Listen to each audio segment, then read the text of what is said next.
Welcome back to another episode of the Downsizing Roadmap Podcast with your hosts, Jodi Roscoe and Heather Fisher. We're talking about all things downsizing, from our own experiences with clients to guest experts. Let's make downsizing easier, one conversation at a time. Welcome back to Downsizing Roadmap. Today we are talking about a 3-space decluttering plan, kind of a longer roadmap, a path to just a lighter life and getting started with this challenge. I'm Heather Fisher. I'm Jodi Roscoe. Yeah, we're talking about taking a year and just kind of deep diving on some, specific areas. If you have some extra time, even if you're not moving, right? This is just a great way to give yourself a plan, a little roadmap to get some areas cleaned out and start first thinking about it and focus on what you're going to actually accomplish. Because I think that's where we get off track sometimes. Yeah, I think people either get close to their timeline and feel this way, or they just go through, many years of feeling like I don't have time to declutter. And, this is the same in many places in life, but it's not that we don't have enough time, it's that we don't have a system. Right. I love a system, you Jodi. love systems, and I am such a convert to how systems just change your life, because I was more of a seat of your pants kind of person, and honestly, systems do and will change your life. So if you have the time to make a plan for your time and use it wisely, this is kind of what we're talking about this time. So we're talking about so that at the end you will have meaningful change. So because I think what I would do as a seat of a pants kind of person would be like, I would wait until it was really irritating me. And then I would go into this kind of like, I'm going to clean all this stuff out. And I would get into the junk drawer and clean out whatever it is. But to get to that place, I had a lot of emotional, turmoil around it that I was just kind of living with all the time. Like, oh, that bugs me. Oh, that bugs me. Oh, that bugs me. And that's a weight. And that's a weight we don't need. Right. Yeah. And so if there are areas that are bugging you, this is just kind of a plan this time. We're going to talk about how to just tackle them and be done with it and move on. And I think if you're out there and you're a listener of our podcast, that over our episodes, we are presenting, episodes that are challenges in different ways. We've got shorter time frame challenges and longer and different ways to tackle a year. And I think that all of them, what they're showing is there's not a perfect system, but you need a system. And just one that resonates with you. So we kind of throw out different ones, because some people will be like, oh yeah, I could totally do that. Or that doesn't really make sense to me. But other ones will be the ones that make sense. So, absolutely. Different ways. Pick that one that resonates with what hurdles you're facing, what your timeline is, and dive in. Today we're going to talk about this plan that is really going to tackle 3 big areas over the course of a year. So step 1, as it always is a little bit of planning and dreaming. Yep. So really we're giving a whole month to kind of get ready to start doing this. Yeah. But I think it's important because, like Jodi said, if you just jump in without a little bit of a framework or a plan, you tend to create more chaos, not see momentum, and then stall out. And honestly, maybe in a little bit worse condition than when you started, because you've pulled things out, but you haven't completed the process. So you'll see as we go along, by giving, a whole 3 months to each space, you'll really get these spaces to the point of completion and better use. Yeah. Yeah. So, because downsizing the whole house is overwhelming. And when you get overwhelmed, you just get, paralyzed. And if you do it without a plan, you kind of might get certain little areas done, but it still never feels done. So it gets that feeling where it's just never feeling done. So the goal of this one is to, at the end of the year, be able to take, look at those before and after pictures, or that feel of that room, or is that room totally changed purpose, whatever it is, but get to a place where you're like, that feels done, and we don't have to think about that one anymore. Yeah. Or maybe it's a space that's just completely empty by the end of this. Yeah. Because you're going to be reducing that room out of your situation right in your next space. Right. Okay, so January we're going to get dreamy. So identify 3 areas in your home that will have the biggest impact if you simplify them. So week 1, you're going to walk through your home and list all of the areas that feel overwhelming, and list them all. It doesn't matter. You're going to just pick the top 3, but that could be your next year plan or whatever that looks like. Just list them all, and then you can organize that. Yeah, and I think, many of us might walk around the house and if we have 10 rooms, we have 10 rooms on the list. So I would think in that list, be a little bit specific. What is it about, each space that you're putting on there? It doesn't serve the purpose I want it to, or it's overloaded with stuff, or, whatever. It's the one that feels the most overwhelming. Yeah. Maybe it's the attic or the garage or the basement. Maybe it's a category of things that aren't all in the same space, but you're naming that category stuff as your space, photos or paperwork or something like that, and write down that short little reason why it made the list, so that you can evaluate which 3 to choose. I think the word you used earlier, impact, make sure that you're choosing areas that when they are complete, when you've gone through this process, it will change how your day-to-day operates or your mental state around that.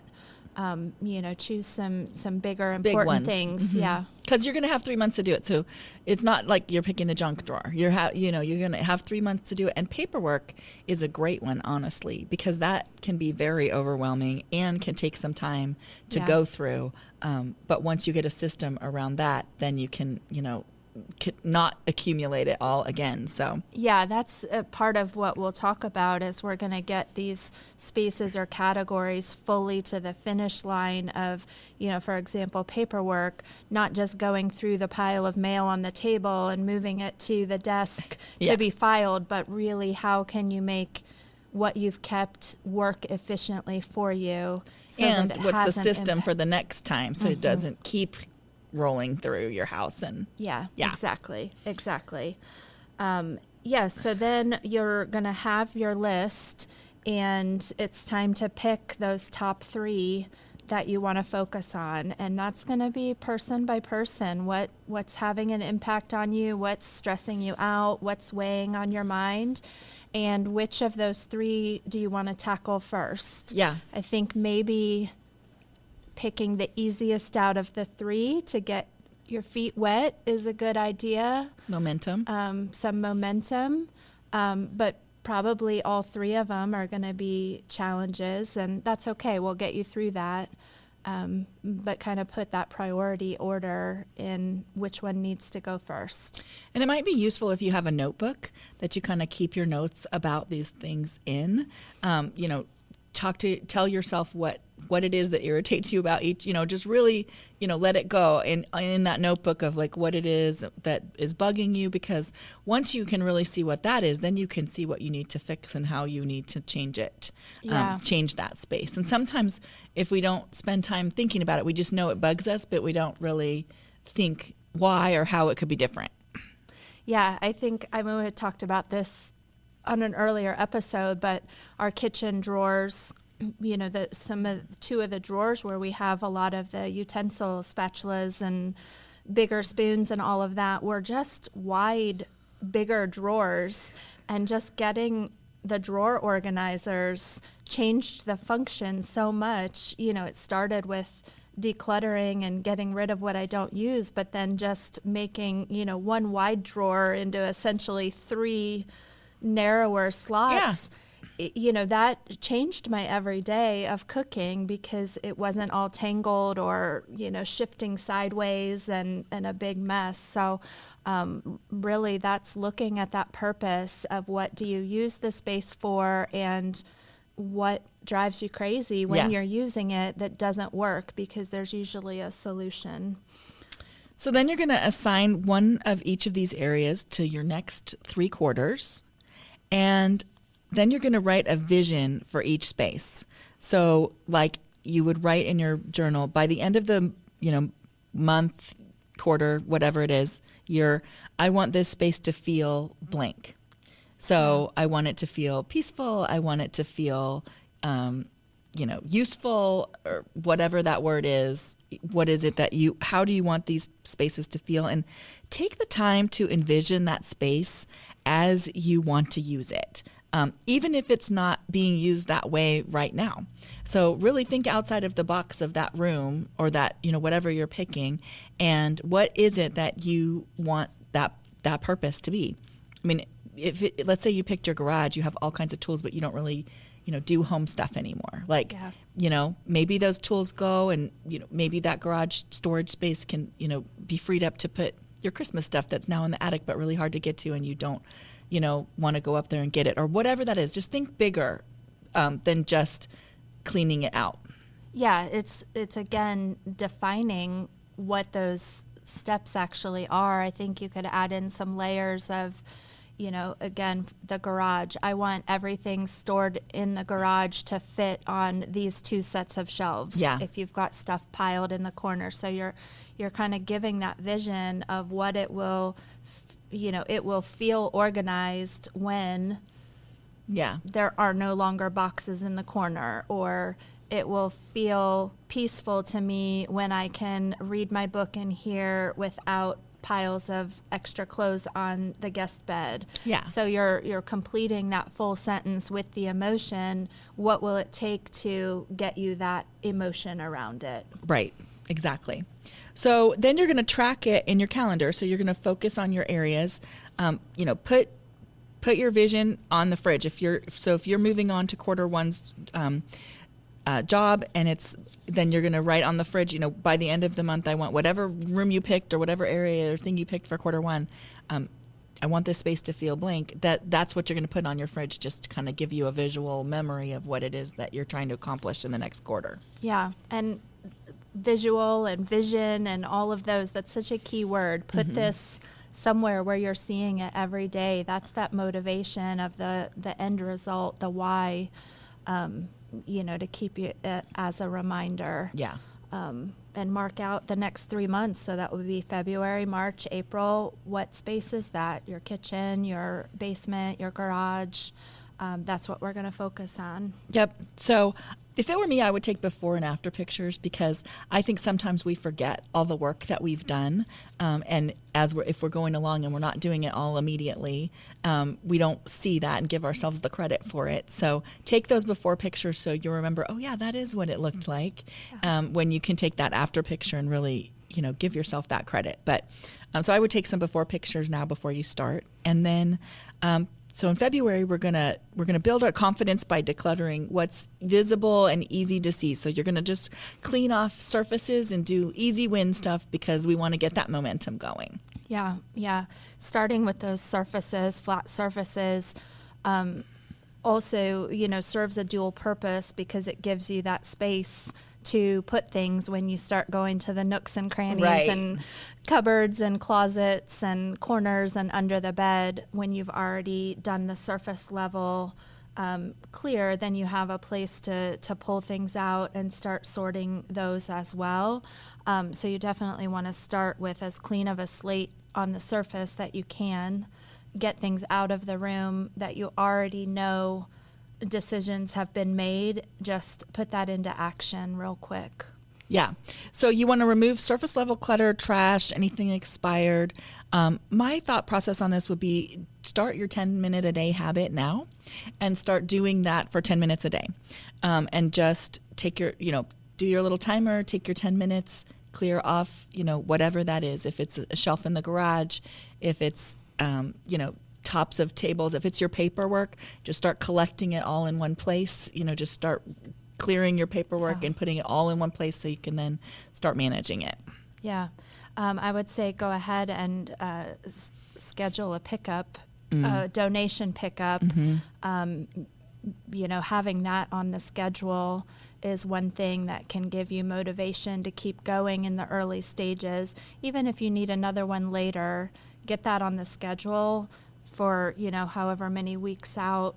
you expect to have that pile, clearing it out as you go definitely is a huge momentum builder. Yeah, so you could schedule at the end of February your donation pickup so you know when that's going to be, and then you're going to just start, moving stuff off the surfaces, picking, one area to declutter. Do that every day, 10 minutes, do a shelf, do a cabinet, do something to declutter every day, and take away the duplicates of things or broken things, just the low stuff that you never use. You're like, oh, look, this is all dusty. That means you haven't used it. I think going back to what we say frequently, if you're cleaning out a space too, you really need to pull it out of the space that you're in and touch it, flipping through things or staring at a shelf, thinking what to get rid of. Even if it feels organized at first view, there's always stuff in there. I know we just cleaned out the linen closet, I guess it's not where our towels and sheets are, but it's all the extra shampoo and the lotions and the, Tylenol and all of that. And the amount of stuff, it looked organized. It wasn't spilling over. The shelves weren't, overflowing, but we had a whole trash bag full of stuff expired or just nobody's used it in 10 years, so nobody's going to use that lotion or for whatever reason. So I think that right there, I think that we can fool ourselves and talk ourselves into all this stuff. And I think you need to believe the action, right? Yeah.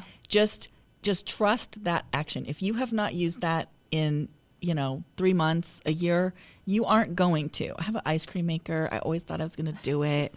I need to let it go. It's one of those things and then when I see the ice cream maker, I'm like, oh yeah, I'm going to make ice cream. Well, I don't do it. Yeah. And so I just have to trust that action that I'm not and it's still good and somebody would love it and will use it. And I need to get it to somebody who would use it. Yeah. Well, it's back to that. Oh, you own it, so you feel like you will. And we just, our daughter is off at college, and she was going into her first apartment, and she took the, I can't think of the brand name, but where you make the smoothies, the blender. Like a bullet or something. Yeah.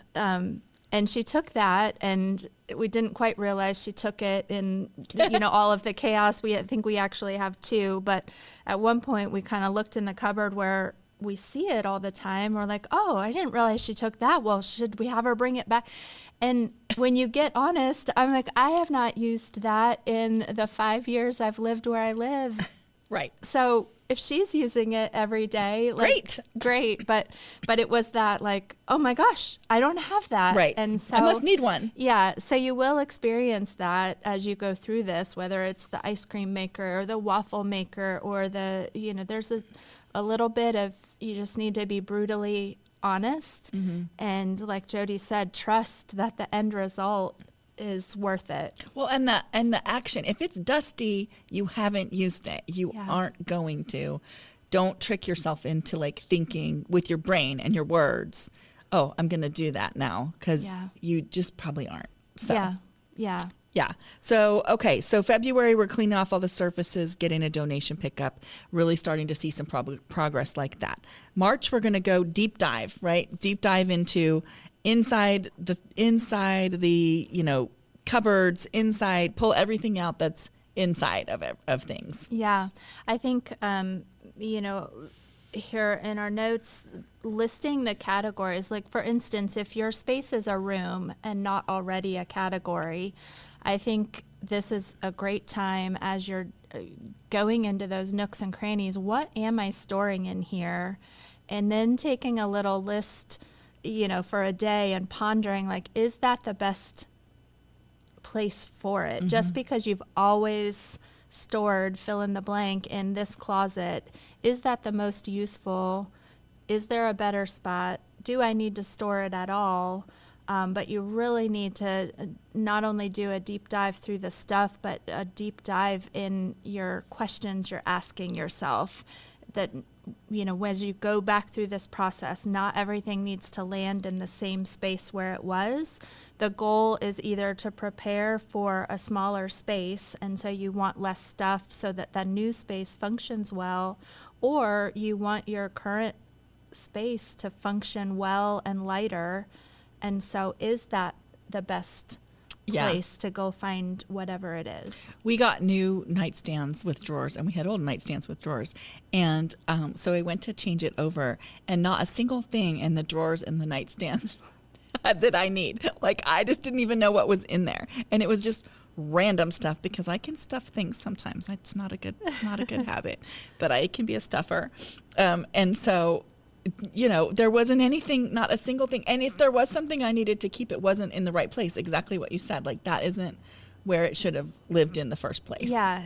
Like, do you need your extra battery stash in the nightstand, or is there a better place in the utility? I mean, I think we all end up with just where we've stuffed it in a moment is where it lives for 20 years. Right. And you're like, well, that's where the batteries go. And, right. And so just a little bit more of making your system of your household as a operating system. What's the most efficient place for things and the easiest? And will you have that space in the future, or do you need to change that up? Well, and that's a good point, because especially when you're moving to a smaller space, in bigger spaces, a lot of times we'll do that. We'll put batteries here and there and somewhere else. And so, or cleaning supplies, like we'll have duplicates of things or whatever. And so when you go to a smaller space, you don't have the room for that. And sometimes you don't even know how much of something you have, because you have it spread out all over the house in different places. So if it's, let's say, batteries, then take them all to one place, and then decide, is that how many I'll never need to buy batteries again. Actually, they go bad, so you will. But yes. But take all of the same things and put them all together in one place, so that you know how much that is. And you may find, you have some stuff that you need to use up, and you don't need, then when you put it in the next place, it goes in one place, not a bunch of places. Yeah, I lived like my whole life with, not in the house I grew up in, or not the house that, I had for many years, having any organization around some of the simplest things, as you said, batteries. And I don't know, maybe 4 years ago, I, went right for the As Seen on TV commercial. The battery pack. We have I think it's the battery daddy, and it's the organizer. And I can't tell you, I mean, that's a great $20 spent. It doesn't need to be that, but like just knowing like that every battery we have, it's there. And if it's not there, we don't have it. And there's no wrestling through drawers. And if we go to get a new battery for the remote and that's the last one, we're like, okay, order more AA or AAA. And it just takes so many mental checklists off your mind when you have your things in like places and simplified, and what you have. I can't that's say so it smart. enough. Yeah, how just getting things together and knowing where they go and putting them in places that make sense will make your world easier. For sure. Okay, so March is deep dive. So you're gonna, you're still focused on your same one area, but you're gonna pull everything out from wherever it is and get it sorted. Create your keep and your toss and your donate piles. Make sure that you maybe schedule another donation pickup at the end of March. Yeah. So you're ready to have them pick up whatever it is that you want to let go of. And then, repack or redistribute the rest of the stuff in, like we're saying, in the places that are like places. Yeah, I think that, we talk a lot in things we talk about for work on like habit stacking or making things part of your routine and, making these habits. There's a lot to be said for finding a great donation place that you love that is also on the route of something else you do in a scheduled, timely thing. Here I found this donation place that's near my church or near my grocery store or whatever. And so you can do that habit of having a box or a tote bag in your car, but it doesn't live in your car for 6 months because you've also made the habit of, every other week I'm circling through the donation line when I go to church or when Right. I go to the grocery. So think about building habits like that if you're feeling like you're not taking that step of scheduling the donation pickup, or if that's a habit, a trait that you fall into, that you make a donation pile and then it gets stuffed back in because it never makes it out of the house. That quick action to remove things will really give you some wins. Yeah. So find ways that you can make sure that's going out. Yeah, because taking piles and turning them into other piles in a different room is not helpful. It doesn't alleviate any of your stress or get you moving forward. So Yeah. So find an easy way to just make that another habit that's convenient for your lifestyle that you're already doing. Okay, so now you've got everything all cleaned out, both out, on the surfaces and inside of any, cabinets, etc. So April, you're going to set up the space to serve your current lifestyle. So back when you were dreaming about what you wanted that space to be, now we're going to make it that space. And that could even be like painting it or, changing the style of it. It could be different furniture, or it could just be as simple as it's cleaned up now and you can use it the way that you want to. I think this is a good time when you may notice that you can reduce furniture too. Mm-hmm. I think we go into a lot of houses where because things come in and things don't leave, there's a lot of, especially in extra bedrooms and things, you end up with 3 or 4 dressers. Yeah. When it's not even anyone's bedroom, it's a guest bedroom, but you've just like, all those drawers are full. We need that storage. We need that storage. I pulled a stat here that said 80% of household clutter is the result of disorganization, not lack of space. So as you're going through these months, it's okay when you put things back to consolidate, have a whole dresser of empty drawers, and then it's time for that dresser to go. Yeah. You don't have to spread out the stuff you kept to fill the drawers or to feel like just get comfortable living with that empty space. That just gives you some room to breathe. It does not, there doesn't have to be stuff on every single wall or, pictures on every, and some people are comfortable in that place. But most people, if they're being honest, they're not. They are feeling a little bit crowded by that. Yeah. So part of what can make a space function better is to just have a little less furniture in it. Mm-hmm.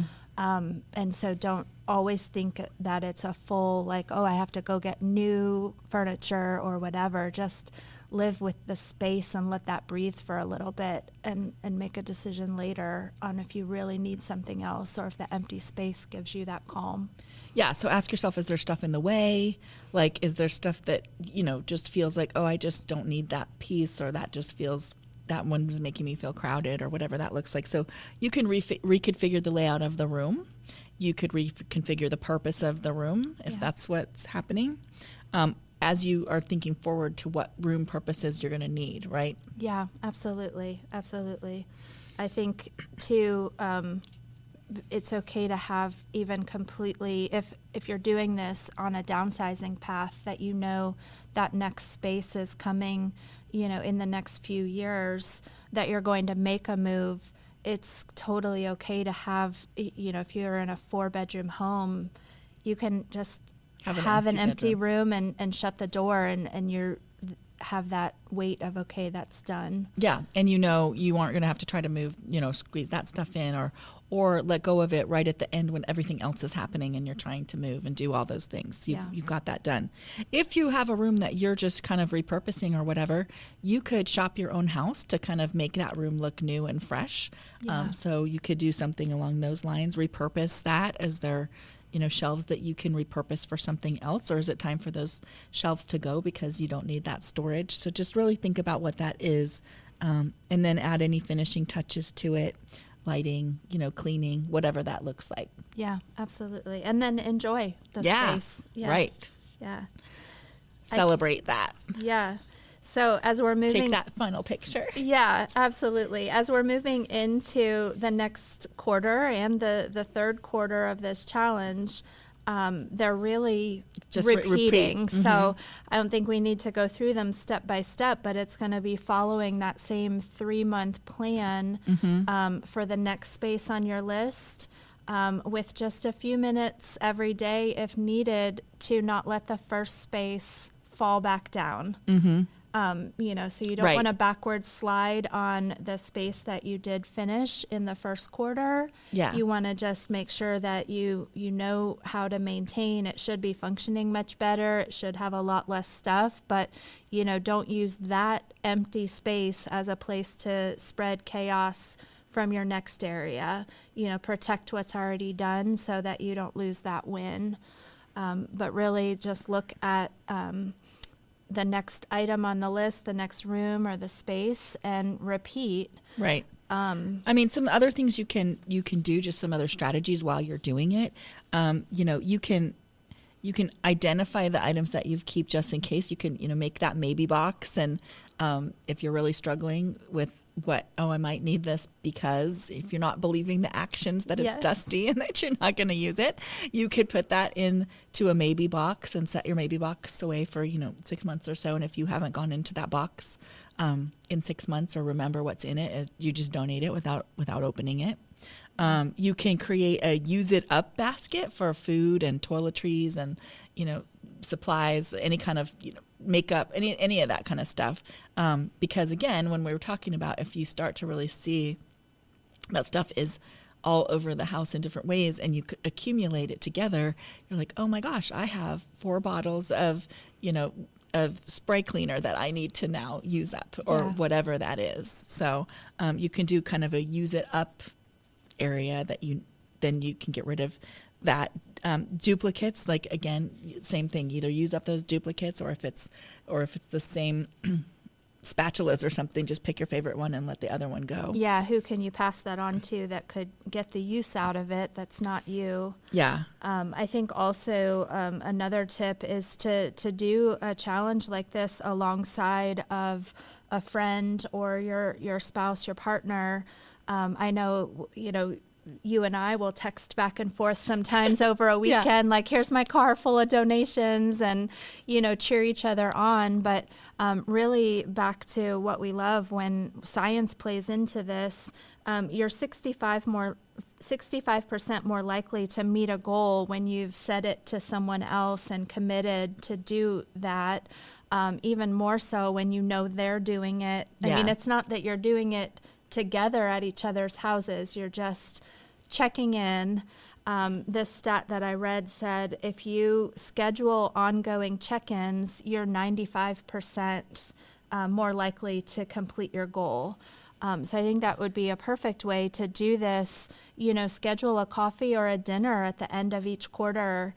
Name it at the beginning of the year. Here's what share that list of why and what that feeling is you want with someone else, and then check in and go have a little coffee in between the 2 spaces and just see how the other person is doing, and definitely chat about your wins. I think that's a great way to keep you on track when something is spanning over such a long time period, so you don't lose momentum. Celebrate that for sure. Yeah. And also, that's why we were saying a notebook in the beginning.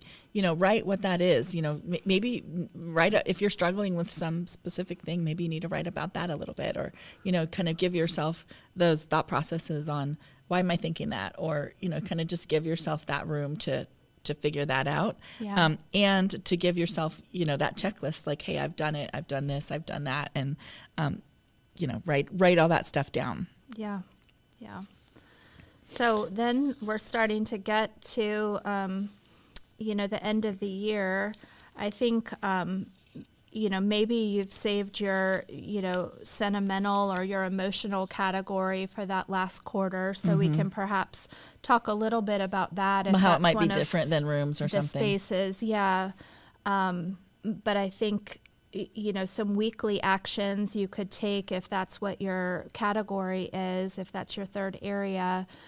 You just start with picking the 10 top sentimental or legacy items that you want to keep. I think framing stuff in a positive of what do I want to keep is emotionally easier than choosing what am I going to give away. Just that mental switch. So just, you know what you have, you know what's tucked away. What are the 10 things that are my top must-have keep items, and start there. And I think the word legacy that you used is really the key there. So what is it that is the essence of you? Maybe who you were that you want to remember, or maybe who you want to be in the future, and what you want that to look like. But really think, again, get back to that thinking and writing in that journal if that's what that is. But really think about what kind of legacy or from an era of your life, is there something that you want to keep that reminds you of that era of your life. And just 10 though, like not 100. Just pick some things that really embody what that looks like. If you're struggling to figure out what that is, then I do think journaling around that and writing the story of why you're considering it for the list makes it easier to narrow that down. And we meet people all of the time in our workshops, and I think there's a very big distinction that hasn't clicked quite yet all the time for all of us, that there's a big difference between legacy items and old items or antiques versus an heirloom. And really that just because something is old or came through your family does not make it a legacy item. It's just a thing that has been delayed decisions for a long time. My mom and my grandma had a woman that she called her Aunt Edie, but she was somebody that really wasn't her aunt, but somebody that was very important in her life. And there was time in her life when she lived with her, and when my mom was little, they lived with her. And she had a lot of things from Aunt Edie, who was a wealthy woman at the time. And so we have things that are still from Aunt Edie, and I really don't have an emotional connection to them. So like I have this parasol that's silk and it's cool, but like I don't have it out. And so that's something that probably needs to go, because I know that's where it's from, but it doesn't really have any connection to me. But I also have this gold mesh purse that she had that my mom used to carry when she would go to somewhere fancy. So I remember my mom dressing up, and then she would carry this little gold mesh purse, and it has the coolest feeling when you play with it with your fingers, which I remember from when I was little. And so I want that, because I have all kinds of my own memories around that thing. And so if I only keep that from Aunt Edie and not the 20 other things that are old and seem like they should have some value or something, but they are just old and not mine, really. I mean, they're mine now, but not mine. I think that that's a perfect example of how when things come down through your family or through relationships to you, that when it becomes part of the person who it came to's story as well, that's how things carry on and are the legacy items. Your mom used the purse, so your memories around the purse are of your mom, and seeing that as a memory for you. Your grandma loved Aunt Edie, but you don't have that connection. Right. And so that's the difference with the parasol. So again, if you have boxes of stuff from your parents' home that you're struggling with, pick the things you love and let them be part of the next generation's story by using them, displaying them, talking about them. And that can't be everything, but your kids and future generations will love and appreciate the things that become part of their memory story. That's the pickle and olive tray that was out every Thanksgiving. Now that will be carried on in your family because you use it at the holidays. If it was still in a box from your grandma's house, your kids wouldn't have any memory around it later on. So that's how you choose those items, are the ones that you already have a story and a connection with, and that's how you pass that on to other people wanting those few things and loving it and letting that carry on. Other than that, if you're not using it and you can't remember whose it was, they're just things, and there's not an emotional value, and currently not much of a monetary value around just things because they're old. It's just the story. So Yep. we say that a lot, but this is that time to really be a little honest and then love those things that you keep. Right. And use them. You have to use them, because if you don't use them, there are no memories that come forward from them. Yeah. If That's you just still it. have If they're your, in a box, they're not. if you creating still any have your memories. china, from your wedding and you love it, but it's been in a box and you haven't had a holiday around it or anything around it in years, keep 4 place settings and use it once a week. Have fancy dinner or use it every day if you want to.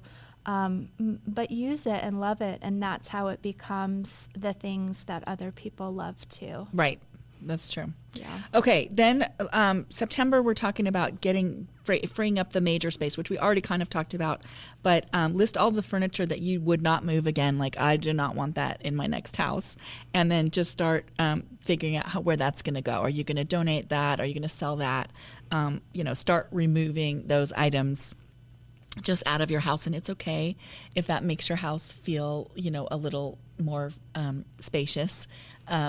And don't feel like, oh my gosh, it feels empty now. I mean, you might feel that like that in the beginning, and that might feel great, or it might feel like, oh my gosh, it feels sparse. Yeah. But either way, the goal is we're going to be downsizing potentially, or even if you just aren't and you just want to live in a house that just is more minimal.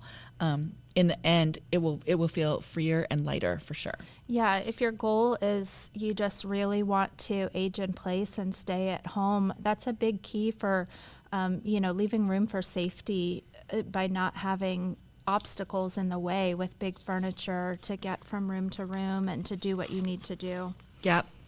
So then that final quarter, we're going to just kind of clean everything up. So address any items that you still have that are guilt-based. Maybe let go of those maybe boxes that you made for the first quarter and the second quarter that you haven't really used those things yet.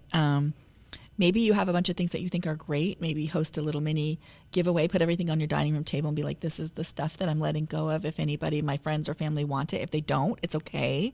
But you could have a little party around it and be like, I'm setting this stuff free, and just kind of make it fun. Make sure all that donation stuff is out of the house. And, call for that final pickup if you haven't done that. And then, sit and reflect on what you want that next, what the next stuff to look like, because you've done your 3 spaces. Revisit what you wrote back 12 months ago. Yeah.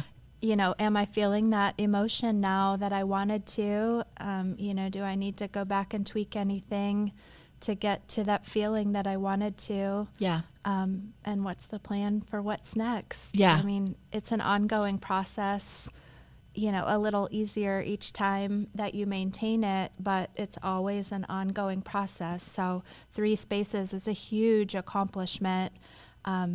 Picking 3 big spaces, but then it's like, what are we revisiting next? And by now you should have your 10-minute a day habit really set strongly, because if you're just going to do that by, every day, 10 minutes a day, it should be strong. So in November, you can do like house-wide touch-ups that do your bathroom, linen closet, 1 week, do your entryway and your junk drawer another week, kind of just use your 10 minutes a day, do books and media stuff.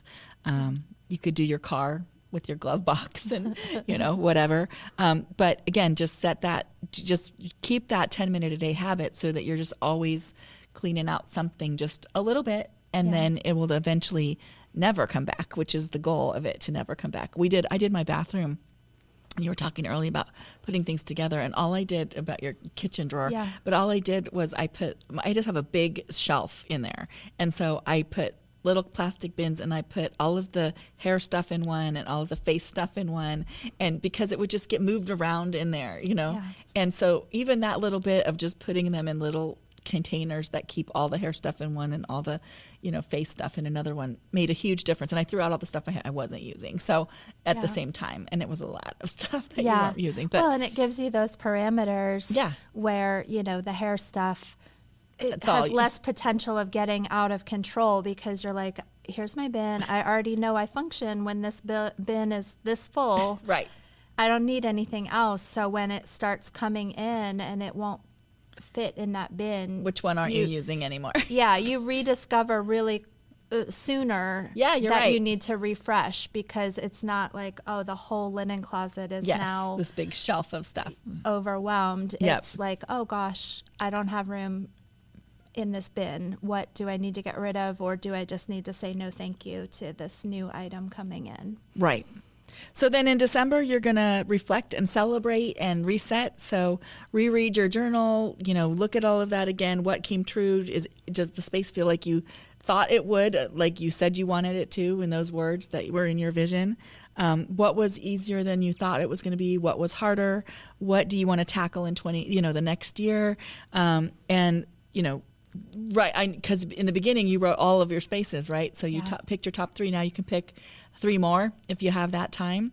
If not, maybe those didn't take you as long as you could get through some more. Maybe you got through more than you expected this year. That would be exciting too. So don't put that pressure on yourself, but if you have the time for the next year, just do it again.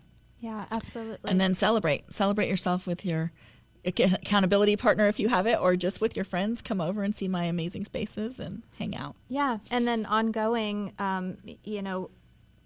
think about keeping the stuff from coming right back in. Yeah. So, when people, when your adult kids and grandkids, like, what do you want for Christmas and stuff? Think on the experiences or the purpose of your space, and give them some guidance to kind of keep it from just filling up with things you don't need and starting that cycle of guilt again. And right, things that use up, food or products that you love, or things like that, or experiences. Yeah, going places, maybe a new comforter or something for the room you just got all fresh, right. Part of the refresh items. Yeah.